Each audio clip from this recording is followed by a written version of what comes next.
자, 사회수업 시작할게요. 우리 국토의 자연 환경을 지난 시간까지 했고요. 이번 시간부터는 세 번째 주제, 1단원의 세 번째 주제, 우리 국토의 인문 환경에 대해서 공부하도록 하겠습니다. 자, 첫 번째 시간이에요. 우리나라 인구 구성의 변화를 살펴볼 겁니다.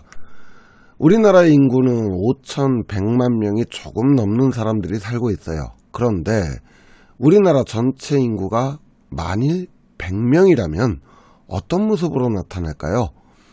교과서 59쪽의 내용을 영상으로 살펴보겠습니다. 우리나라가 100명이 사는 마을이라면 100명 중 50명은 여자이고 50명은 남자입니다. 100명 중 14세 이하의 어린이는 14명이고 65세 이상의 노인은 13명입니다. 그리고 100명 중 3명은 우리나라에 사는 외국인입니다. 사람들은 어디에 많이 모여 살까요? 100명 중 92명은 도시에 살고 8명은 촌락에 삽니다.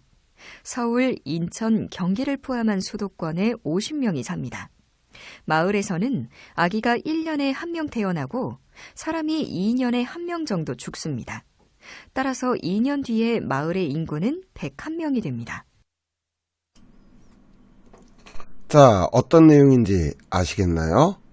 네, 바로 우리나라 인구 구성의 특징을 설명하고 있는 겁니다. 자, 내용을 다시 한번 자세히 살펴볼게요. 우리나라의 남자와 여자의 비율, 그러니까 성비는 50명씩이라고 했어요. 1대 1이 되겠네요. 또 연령대별 인구 구성은 15세에서 64세 청장년층이라고 합니다. 청장년층이 많이 있고요. 외국인의 비율은 3% 정도 되네요. 또 도시지역에 92%의 인구가 몰려있고 촌락지역에는 8% 정도가 살고 있습니다. 전체 인구의 절반이 수도권에 살고 있고요. 인구 증가율은 1년에 1명이 태어나고 2년에 1명이 죽으니까 2년마다 1% 증가한다 라고 하는 것을 알 수가 있죠. 자, 그렇다면 앞으로의 우리나라 인구 비율은 어떻게 될까요? 자, 지연이는 신문기사를 통해서 인구에 관한 기사를 좀 살펴봤어요. 지연이가 살펴본 신문기사 자료를 볼까요? 콩나물 교실은 옛말, 남는 교실이 걱정, 이런 제목의 기사가 있네요. 1970년대 우리나라 초등학교 교실의 모습은 이랬습니다. 교실 크기는 지금과 비슷한데 한 반에 평균적으로 60명 정도의 학생들이 다닥다닥 붙어서 앉아있죠. 마치 이것이 콩나물 시루에 콩나물들이 모여있는 것 같다. 이래서 콩나물 교실이라고도 불렀어요. 하지만 이후 우리나라 학급당 학생 수는 꾸준히 줄어들어서 2019년 기준으로는 22명 정도라고 하네요. 이런 원인으로는 점점 아기를 적게 낳거나 아예 낳지 않으려고 하는 이른바 저출산 현상 때문이 가장 크고요. 우리나라의 출산율은 2000년대 이후 세계 최저 수준이라고 하니까 옛날에는 인구가 너무 급격하게 늘어서 걱정이었는데 요즘은 인구가 줄어드는 것을 걱정해야 되는 실정입니다. 자, 그 다음 신문기사를 보면 우리나라의 저출산에 따른 고령화 문제를 다룬 기사가 나오고 있어요.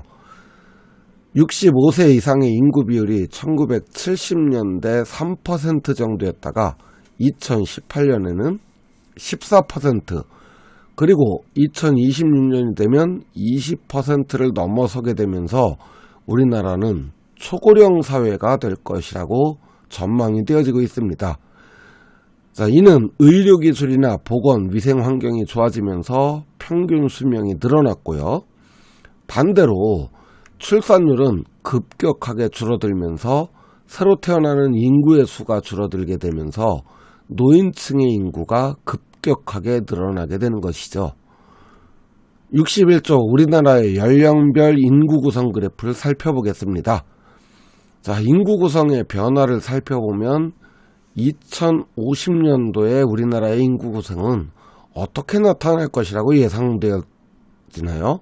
자, 한번 예상을 해서 교과서에 빈칸에 표시를 한번 해보세요. 통계청에 따르면 2050년 우리나라 연령대별 인구 구성은 유소년층이 약 8.9% 그러니까 9% 정도 되고요. 노년층은 40%로 늘어나게 되고요. 청장년층은 50% 정도에 그칠 것으로 예상하고 있습니다. 교과서 62쪽 공익광고를 한번 살펴볼까요? 지하철의 일반석과 경로석이 바뀐 것으로 표현되고 있죠. 우리나라의 저출산으로 인한 고령화 사회 문제가 심각한 수준이라는 것을 나타내는 광고입니다.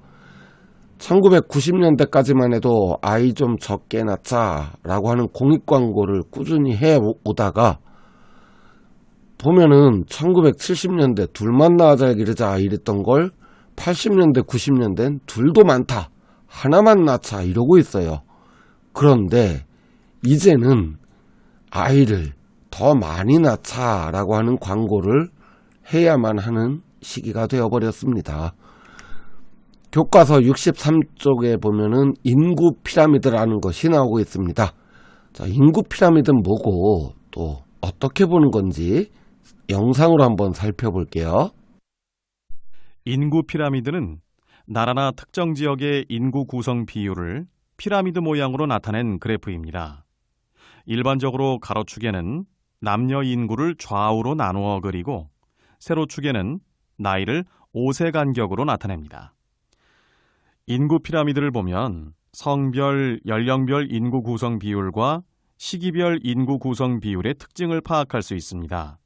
또한 지역별 인구 구성의 특징을 파악하고 차이점을 비교할 수 있습니다. 자, 그렇다면 우리나라의 인구 피라미드는 연도에 따라서 어떻게 변해왔는지 영상으로 살펴볼게요. 1960년의 인구 피라미드는 아랫부분이 길고 위로 올라갈수록 인구가 줄어드는 전형적인 피라미드 모양입니다. 아이를 많이 낳지만 질병, 가난, 전쟁 등으로 오래 살지 못하기 때문에 피라미드 형태의 인구 구성을 보입니다. 1990년의 인구 피라미드는 출생률이 낮아지면서 종 모양에 가깝습니다. 2018년에는 종 모양을 넘어 항아리 모양의 인구 구성을 보입니다. 항아리 모양은 태어나는 아이의 수가 적고 노인 인구가 늘어나는 형태로 인구가 줄어들고 고령화가 진행되는 단계입니다. 자, 영상에서 본 것처럼 우리나라 인구 피라미드의 변화를 살펴보니 점점 고령화 사회로 가고 있다라는 것을 알 수가 있죠. 2016년 기준 우리나라의 인구 성장률은 0.36%예요. 그러니까 인구가 1년 동안에 얼마나 늘고 있느냐라고 하는 수치가 0.36이라는 거예요. 자, 그런데 이후 점차로 감소하다가 2030년에는 인구 증가율이 0%가 될 것으로 전망이 되어지고 있습니다. 다시 말해서 인구가 늘어나지 않는다는 거죠. 이후 점차로 감소하게 되는데 통계청이 2030년 예상한 우리나라 인구 피라미드의 모습은 전형적인 항아리 모양의 구성을 보이고 있으며 출생률은 2%대, 사망률은 크게 줄어든 것을 볼 수가 있습니다. 자, 그러니까 결국 인구는 점점 감소할 거고 노인층의 인구가 점점 늘어날 것이다. 이렇게 볼 수 있는 거죠. 자, 지금까지 배운 내용들을 한번 정리해 볼게요. 우리나라 인구는 대략 5,100만 명 정도인데 출산율이 매우 심각하고 평균 수명이 늘어나면서 저출산과 평균 수명의 연장으로 고령화 사회를 만들어가고 있다. 우리나라 출산율이 현재대로 간다면은 2030년 이후 우리나라의 인구는 점점 줄어들게 될 것으로 전망되고 있다고 하겠습니다. 자, 다음 시간에는 우리나라 인구 분포의 특징에 대해서 알아보도록 하겠습니다. 수고하셨습니다. 안녕.